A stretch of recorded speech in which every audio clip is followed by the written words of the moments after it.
Gujarati group of education में हूँ अकबरी भाग्यश्री आप सौનું हार्दिक स्वागत करूँ छूँ। આજનો વિષય છે ગુજરાતી ધોરણ 8 અને પદ્ય નંબર 2 એક જ દે ચિનગારી।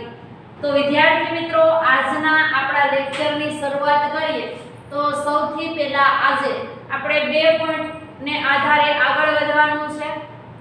સૌથી પહેલા આપણે લેવાનું છે કવિ પરિચય એટલે કે હરિહર પ્રાણશંકર ભટ્ટ વિશે આપણે માહિતી લેવાની છે અને ત્યાર પછી છે કાવ્યની સમજૂતી। तो आज विद्यार्थी मित्रों आ बे मुद्दाने आधारे आज આપણે આ લેક્ચરની શરૂઆત કરવાના છે। તો સૌથી પહેલા માહિતી આપી દઈએ તો કે એક જ દે ચિનગારી તેના કવિ છે હરિહર ભટ્ટ। એનું પૂરું નામ છે હરિહર પ્રાણશંકર ભટ્ટ। આ કાવ્ય છે તેનો સાહિત્ય પ્રકાર છે પ્રાર્થના ગીત। બરોબર છે। આ પ્રાર્થના ગીત તમે જનરલી રીતે જોયું હશે કે કોઈ પણ આપણે છે ગુજરાતી છે હિન્દી છે વિષય જોઈએ तो સૌથી પહેલા પદ અથવા તો પ્રાર્થના ગીતથી શરૂઆત થતી। બરોબર છે। તો આજે આપણે આ પ્રાર્થના ગીતથી આજે આપણે આ લેક્ચરની શરૂઆત પણ કરવાના છીએ અને આપણે તેનો અભ્યાસ પણ આગળ કરવાના છીએ। તો સૌથી પહેલા તમને એ વસ્તુ કહી દઉં કે સૌથી પહેલા આપણે શું કહીએ પ્રાર્થના। ગુજરાતીમાં કહેવત છે કે પ્રાર્થના એ આત્માનો ખોરાક છે। બરોબર છે। प्रार्थना करवाथी આપણું મન છે તે પ્રસન્ન રહે છે। अलग अलग प्रकारना विचार आवता होय काई पण मन शांत न રહેતું હોય તો આપણે સાચા મનથી ભગવાનને યાદ કરીએ પ્રાર્થના કરીએ એટલે આપણા મનને શાંતિ મળે છે। સવારમાં ઉઠી અને બધા કહેતા હોય છે અને તમે લોકો એવું કરતા પણ હોય છો ન કરતા હોય તો હવે શરૂ કરી દેજો કે સવારમાં ઉઠી આપણા હથેળીના દર્શન કરી અને આપણે શ્લોક આવડતો હોય કરાગ્રે વસતે લક્ષ્મી વાળો એ આપણે બોલવું જોઈએ કારણ કે આપણા હાથમાં પણ ભગવાનનો વાસ છે તો આપણે સવારના પોરમાં ઉઠી અને આપણા હાથના દર્શન કરવા જોઈએ। બીજી વસ્તુ શું છે તો કે એવું નથી કે આપણા હાથમાં મેં એમ કીધું સવારે ઉઠી દર્શન કરવાના એટલે ભગવાનના દર્શન થાય પણ આપણા મનુષ્યના દરેક મનુષ્યની અંદર ઈશ્વર પરમાત્માનો વાસ છે। બરાબર છે। तो एवी रीते आ प्रार्थना गीतनी આપણે શરૂઆત કરીએ છીએ। તમે શાળાએ આવો છો ત્યારે પણ પ્રાર્થનાથી જ તમારા કાર્યની શરૂઆત થતી હોય છે અને એટલા માટે જ આપણે છે એ સારા વિચાર આવે સારું મન આપણું મન છે પ્રફુલ્લિત થઈ જાય ઘરના જે કાઈ વિચારો છે તે બધા ત્યાં જ રહી જાય અને આપણા દિવસની શરૂઆત સુંદર રીતે થતી હોય છે। तो આજે આપણે આ પ્રાર્થના ગીતની શરૂઆત કરીએ તો એ પહેલા આપણે આ કવિનો પરિચય પણ લેવાનો છે। તમે જનરલી રીતે પ્રાર્થના સાંભળી છે તમે સ્કૂલમાં પણ ગાઓ છો છતાંય આ પ્રાર્થના ગીત છે એટલે આપણે પણ આ લેક્ચરની શરૂઆત છે એ પ્રાર્થનાથી જ કરવાની છે। હવે એ પ્રાર્થના તમે ગાયેલી છે સાંભળેલી છે છતાં બરોબર છે શું છે प्रार्थना इतनी शक्ति हमें देने दाता तमे सांभળી છે છતાં મારે તમને અત્યારે એક લાઈન પણ એટલે કે मतलब કે બે ત્રણ લાઈન તમને સંભળાવે છે। इतनी शक्ति हमें देने दाता मन का विश्वास कमजोर होना। इतनी शक्ति हमें देने दाता मन का विश्वास कमजोर होना। हम चले नेक रास्ते पे हमसे भूल कर भी कोई भूल होना। इतनी शक्ति हमें देने दाता मन का विश्वास कमजोर होना। हम न सोचे हमें क्या मिला है हम ये सोचे किया क्या है अर्पण। फूल खुशियों के बाटे सभी को सबका जीवन ही बन जाए मधुबन। ओ अपनी करुणा का जल तो बहा के कर दे पावन हर एक मन का कोना। हम चले नेक रास्ते पे हमसे भूल कर भी कोई भूल होना। तो विद्यार्थी मित्रों તમે અત્યારે સાંભળી પ્રાર્થના જેવી જ પ્રાર્થના, જેવી રીતે એક વ્યક્તિ છે અથવા તો આપણે બધા પરમાત્માને પ્રાર્થના કરીએ છીએ કે હે ભગવાન મને તું શક્તિ આપ, એટલી શક્તિ આપ કે જેના કારણે હું કોઈ ભૂલ ન કરું, સારા માર્ગે ચાલું, તો એના જેવી જ આપણે આજે પ્રાર્થના ભણવાની છે, પ્રાર્થના ગીતનો અભ્યાસ કરવાનો છે. તેનું નામ છે એક જ દે ચિનગારી. બરાબર છે? તો હવે સૌથી પહેલા આપણે હરિહર પ્રાણશંકર ભટ્ટ વિશે માહિતી મેળવી લઈએ, તેનો પરિચય મેળવી લઈએ. તો હરિહર ભટ્ટનું પૂરું નામ છે હરિહર પ્રાણશંકર ભટ્ટ. તેમનો જન્મ 1895 અને મૃત્યુ 1978. હરિહર પ્રાણશંકર ભટ્ટ અમદાવાદના વતની હતા. તેઓ અધ્યાપક હતા. કેટલાક સમય તેમણે વેધશાળાનું સંચાલન પણ કરેલું છે. એનાથી આગળ કહીએ તો કે ખગોળ અને ગણિતના પુસ્તકો ઉપરાંત એમણે સુંદર કાવ્યોની પણ રચના કરી છે અને હૃદયરંગ છે એ તેમનો સુંદર કાવ્ય સંગ્રહ છે. તો હવે આપણે વાત કરી લીધી આજના આપણા જે કવિ છે હરિહર પ્રાણશંકર ભટ્ટની. તો ત્યાર પછી હવે આપણે આ સુંદર મજાના પ્રાર્થના ગીતની આપણે હવે શરૂઆત કરીએ. તો હવે વિદ્યાર્થી મિત્રો આપણે આ સરસ મજાના પ્રાર્થના ગીતની આજે આપણે શરૂઆત કરીએ. તો શું કહે છે ઈશ્વર પાસે કવિ પ્રાર્થના કઈ રીતે કરે છે? તો કે એક જ દે ચિનગારી. હવે આનો અર્થ તો આપણે સમજાય છે. એક જ દે ચિનગારી. ચિનગારી એટલે શું? ચિનગારી એટલે જનરલી રીતે આપણે એમ જોયું હોય કે થોડીક એવી ચિનગારી લગાડે એટલે આગ લાગી જાય, પણ એ ચિનગારીની વાત નથી કરી. અહીં છે ચિનગારીનો અર્થ થશે જ્ઞાન રૂપી પ્રકાશ નો એકમાત્ર કિરણ જોઈ છે. મહાનલ. મહાનલ એટલે ઈશ્વર, પરમાત્મા. એક જ દે ચિનગારી. અહીં કવિ છે એ ઈશ્વર પાસે, પરમેશ્વરની પાસે શેની પ્રાર્થના કરે છે? તો કે જ્ઞાન રૂપી પ્રકાશનું એક કિરણ જોઈ છે, એટલા માટે કવિ છે એ પ્રાર્થના કરે છે. હવે જો શું કહે છે આગળ? ચકમક લોઢું ઘસતા ઘસતા. ચકમક લોઢું. ચકમક લોઢું ઘસતા ઘસતા ખર્ચી જિંદગી સારી. એટલે કે કવિએ પોતાના જીવનની અંદર નાના મોટા કાર્યો કરવામાં પોતાની જિંદગી છે એ પૂરી કરી નાખી છે. એનાથી આગળ શું કીધું? જામગરીમાં તડકો ન પડ્યો, ન ફળી મહેનત મારી. જામગરી. જામગરી એટલે શું થાય વિદ્યાર્થી મિત્રો? જનરલી રીતે જે ઓલી તોપની મોટી મોટી બંદૂકો હોય એમાં જે ઓલો કેફી દ્રવ્ય તડકો જે કકડો ભરવામાં આવે છે એ કકડાને શું કહેવાય?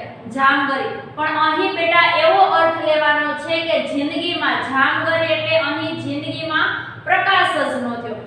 ઘણા લોકો એવું કહેતા હોય કે આ વ્યક્તિ તો કેટલી મહેનત કરે છે છતાંય એના ઘરમાં કોઈ પૈસા જ ન હોય. આવો તમે શબ્દ સાંભળ્યો હશે. અને ગામડાની ભાષામાં બોલતો એમ કે ઈ કોઈ દિવસ બે પાંદડે થયા છે.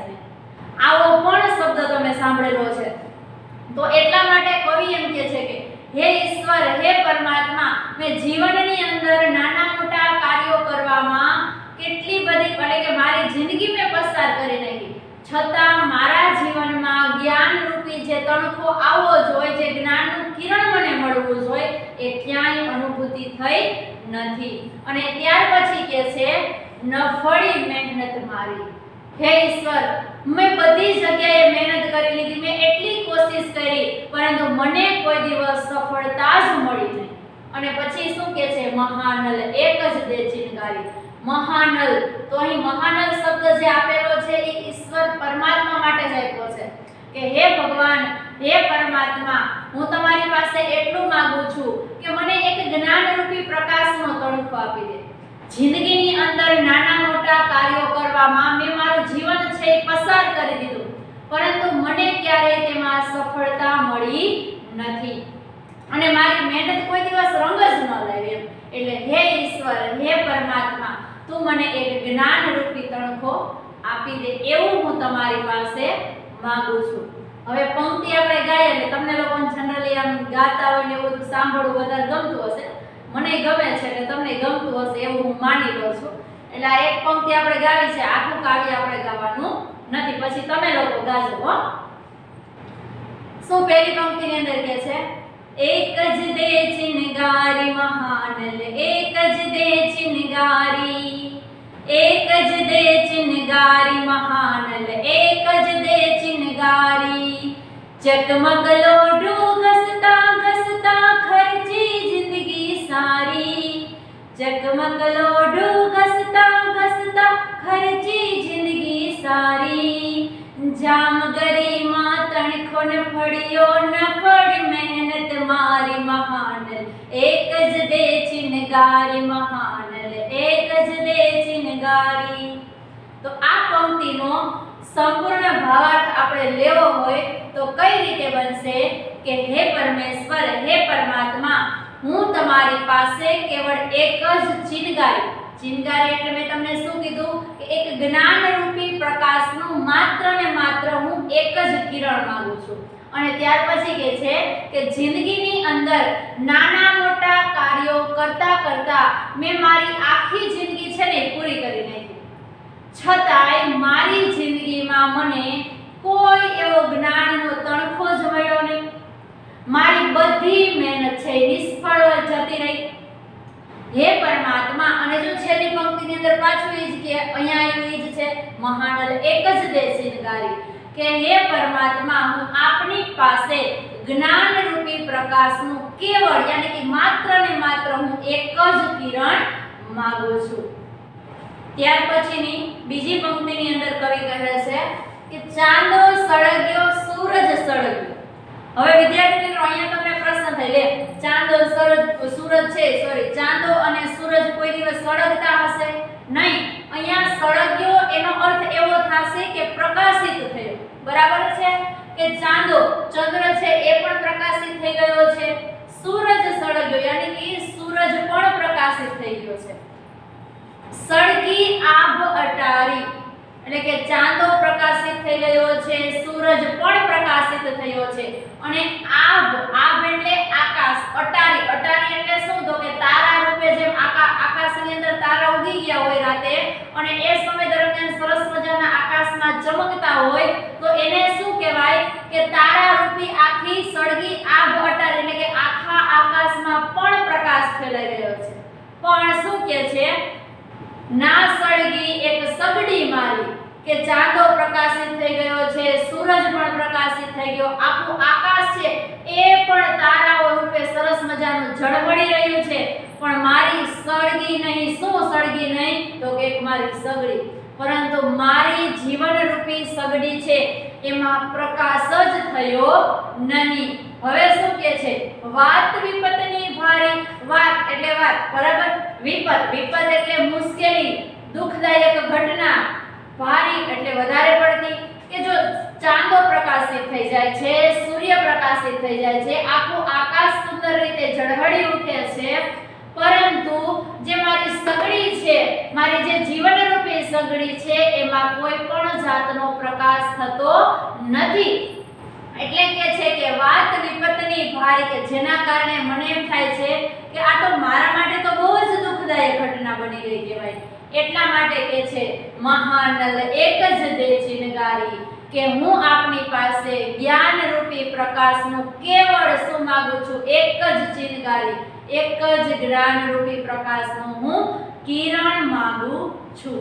તો વિદ્યાર્થી મિત્રો આનો ભાવાર્થ એ રીતે થાય છે કે ચાંદો પ્રકાશિત થઈ ગયો સૂરજ પ્રકાશિત થયો અને આકાશની અટારી આખું આકાશ છે તારાઓની રૂપે પ્રકાશિત થયું છે પણ મારી જે જીવન રૂપી સગડી છે એમાં જ્ઞાનનો કોઈ પ્રકાશ ન થયો। તો હે ઈશ્વર હે પરમાત્મા હું તમારી પાસે માત્ર ને માત્ર એક જ્ઞાન રૂપી પ્રકાશનું કિરણ માંગુ છું। ત્યારબાદ વિદ્યાર્થી મિત્રો લાસ્ટ પંક્તિની અંદર કવિ કહે છે કે ઠંડીમાં મુજ કાયા થથરે ઠંડીમાં કે ઠંડીના કારણે હું ધ્રુજી ઉઠું છું મારી કાયા છે કાયા એટલે શું થાય શરીર કે ખૂબ જ ઠંડી હોય તેના કારણે શું થાય હું ધ્રુજી ઉઠું છું મારું શરીર છે એ ધ્રુજવા લાગે છે। ખૂટી ધીરજ મારી માણસ છે ને એ પોતાના જીવનની અંદર ઘણી બધી મુશ્કેલીઓનો સામનો કરી અને છતાંય એ માણસને સફળતા ન મળે ને એટલે માણસના મનની અંદર એમ થાય કે હવે તો ભગવાન થાકી ગયો છું કેટલા બધા સમયથી હું આ પરિસ્થિતિનો સામનો કરું છું હવે મારામાં જરાય હિંમત નથી રહી। તો એવી પરિસ્થિતિ અહીં કવિની થાય છે શું કે છે કે ઠંડીમાં મુજ કાયા થથરે, કે ઠંડીમાં હું ધ્રુજી ઉઠું છું, અનેક પ્રકારના દુઃખ મને ડરાવી રહ્યા છે. એમ નહીં કે ઓહો બહુ ઠંડી પડી નો કવિ ધ્રુજવા લાગ્યા, એવો અર્થ અહીં લેવાનો નથી, પરંતુ અનેક પ્રકારના દુઃખથી કવિ છે એ ડરી રહ્યા છે, અનેક પ્રકારના દુઃખો તેને ડરાવી રહ્યા છે. ખૂટી ધીરજ મારી, કે હવે તો મારી ધીરજ ખૂટી ગઈ છે, હવે મારામાં જરાય હિંમત નથી રહી કે હવે મારે શું કરવું જોઈએ. અને ત્યાર પછી કે છે વિશ્વાનલ, વિશ્વાનલ એટલે ભગવાન ઈશ્વર પરમાત્માને જ કહે છે કે વિશ્વાનલ હું અધિક ન માગું, માગું એક ચિનગારી. હે હવે અહીં એક શબ્દ આવે છે અધિક, અધિક એટલે વધારે. હે વિશ્વાનલ, હે ઈશ્વર, હે પરમાત્મા, હું તમારી પાસે બીજું કંઈ વધારે પડતું માંગતો નથી, પણ મને શું આપો છો? માગું એક ચિનગારી, કે હે ભગવાન, હે પરમાત્મા, હું માત્ર એક જ્ઞાન રૂપી ચિનગારી માંગુ છું. મહાનલ એક જ દે ચિનગારી, કે જે મારા જીવનની અંદર જ્ઞાન રૂપી પ્રકાશ છે ને એ ફેલાવી દે, એવી મારે એક ચિનગારી જોઈએ છે. તો વિદ્યાર્થી મિત્રો, આ પંક્તિનો ભાવાર્થ આપણે એ રીતે થાય છે કે કવિ કહે છે કે ઠંડીના કારણે હું ધ્રુજી ઉઠું છું, અનેક પ્રકારના દુઃખ છે એ મને છે ને એ ડરાવી રહ્યા છે, મનથી હું ભાંગી પડ્યો છું. એમ હવે તો મારી જે કાંઈ ધીરજ છે એ પણ ખૂટી ગઈ છે. પછી શું કહે છે કે હે વિશ્વાનર, હે ઈશ્વર, હે પરમાત્મા, હું તમારી પાસે વધારે કાંઈ નથી માંગતો. હે પરમાત્મા, હું તો માત્ર એક ચિનગારી માંગુ છું, એક જ ચિનગારી, કે જે અમારું આખું જીવન છે ને અત્યાર સુધીની જે મારી જિંદગી છે તો એમાં જ્ઞાન રૂપી પ્રકાશ તું ફેલાવી દે. તો હે પરમાત્મા, મારી માત્ર તમારા પ્રત્યે એક જ અરજ છે. તો કાવ્યની પહેલી પંક્તિથી લઈ અને છેલ્લી પંક્તિ અહીંયા જ પૂરી થાય કે મહાનલ એક જ દે ચિનગારી. કાવ્યનું નામ પણ છે જ ને, એક જ દે ચિનગારી, કે હે ઈશ્વર, હે પરમાત્મા, તમે મને જ્ઞાન રૂપી પ્રકાશ છે એ મારા જીવનની અંદર ફેલાવી આપો. તો હવે વિદ્યાર્થી મિત્રો, આપણું આ કાવ્ય છે એ અહીં આપણે પૂર્ણ થઈ ગયું છે, પરંતુ ફરીથી હું તમને તેનો ભાવાર્થ છે એ સમજાવી દઉં છું કે આ કાવ્યની અંદર પ્રાર્થના ગીત દ્વારા કવિ છે હરિહર પ્રાણશંકર ભટ્ટ તે પરમાત્માની કેવી પ્રાર્થના કરે છે? તો ભગવાનને કહે છે કે હે ઈશ્વર, તું મને એટલે કે તમે મને છે એ જીવનની અંદર મારા જીવનમાં જ્ઞાન રૂપી પ્રકાશ ફેલાય એવું એક કિરણ આપી દો. ત્યાર પછી કહે છે કે મેં મારા જીવનની અંદર નાના મોટા કાર્યો કરવામાં જ મારી જિંદગી છે એ ખર્ચી નાખી. એનો મતલબ શું? તો કે મેં મારું જીવન પસાર કરી દીધું નાના મોટા કાર્ય કરવામાં જ, પરંતુ મને તેમાં ક્યાંય સફળતા મળી નહીં, બધી જગ્યાએ હું નિષ્ફળ જ ગયો છું. માટે હે ઈશ્વર, હે પરમાત્મા, તમે મને જ્ઞાન રૂપી પ્રકાશ આપો. ત્યાર પછી બીજી પંક્તિની અંદર આપણે જોયું હતું ચાંદો સળગ્યો, સૂરજ સળગ્યો વાળી લાઈન, બરોબર? તો એની અંદર શું કીધું કે ચાંદો પ્રકાશિત થઈ ગયો, સૂરજ પણ પ્રકાશિત થઈ ગયો, આખું આકાશ તારાઓથી સરસ મજાનું ઝળહળી ઉઠ્યું છે, પરંતુ મારી જે જીવન રૂપી સગડી છે એમાં પ્રકાશ થયો જ નહીં. એટલા માટે મારા માટે એ ખૂબ જ દુઃખદાયક ઘટના બની ગઈ છે. પરંતુ હે ઈશ્વર, હે પરમાત્મા, હું તમારી પાસે માત્ર એક જ્ઞાન રૂપી તણખો માંગુ છું, એક એવું કિરણ માંગુ છું કે જે તમે મને આપી દો. ત્યાર પછી આ ત્રીજી પંક્તિની અંદર કીધું કે ઠંડીમાં મુજ કાયા થથરે, એના દ્વારા કહે છે કે હે ઈશ્વર, ઠંડીના કારણે હું ધ્રુજી ઉઠું છું, એટલા માટે કે જે અમુક પ્રકારના એવા વિચારો છે કે જે મારા જીવનની અંદર જે મને આવે છે એ વિચારો, અને હું ડરી જાઉં છું. પછી શું કીધું કે મારી ખૂટી ધીરજ, મારી ધીરજ છે ને એ ખૂટી ગઈ છે. પરંતુ વિશ્વાનલ, અહીં એક શબ્દ છે વિશ્વાનલ, તો એ પરમાત્માને ઉદ્દેશીને કીધું કે હે ઈશ્વર, હે પરમાત્મા, હું તમારી પાસે અધિક એટલે કે વધારે તો હું કાંઈ નથી માંગતો, પરંતુ મને તમે એક જ ચિનગારી આપી દો, કે એક જ્ઞાન રૂપી જીવનની અંદર એવો પ્રકાશ ફેલાવી દો કે જેના કારણે મારું જીવન છે એ સફળ થઈ જાય. તો અહીં વિદ્યાર્થી મિત્રો, આપણું જે આ કાવ્ય છે એ પૂર્ણ થાય છે. એક જ દે ચિનગારી, જેના કવિ હરિહર પ્રાણશંકર ભટ્ટ। તો આ કાવ્યની અંદર આપણે સૌથી પહેલા કવિ પરિચય વિશે વાત કરી, ત્યાર પછી આપણે કાવ્યની સમજૂતી મેળવી, ભાવાર્થ જોયો, એટલે તમને છે એ સરસ રીતે હવે સમજાઈ જ ગયું છે। સરસ મજાનું સહેલું કાવ્ય પ્રાર્થના ગીત દ્વારા કવિ છે એ પરમાત્મા પાસે એક જ્ઞાન રૂપી પ્રકાશ એટલે એક તણખો ચિનગારી રૂપે માગે છે અને પરમાત્મા સાથે એવી વાત કરે છે કે મારું જીવન આટલા કાર્યો કરવામાં વેડફાઈ ગયું છે, મને ક્યાંય સફળતા મળતી નથી, બધા પ્રાકૃતિક તત્વો છે, ચાંદો સૂરજ બધી જગ્યાએ પ્રકાશિત થઈ જાય છે, પરંતુ મને મારા જીવનમાં સફળતા મળતી નથી, માટે હે ઈશ્વર, હે પરમાત્મા, તમે મારા જીવનની અંદર જ્ઞાન રૂપી પ્રકાશ છે એ ફેલાવો। તો અહીં આપણું આ કાવ્ય છે એક જ દે ચિનગારીએ પૂર્ણ થાય છે। Thank you.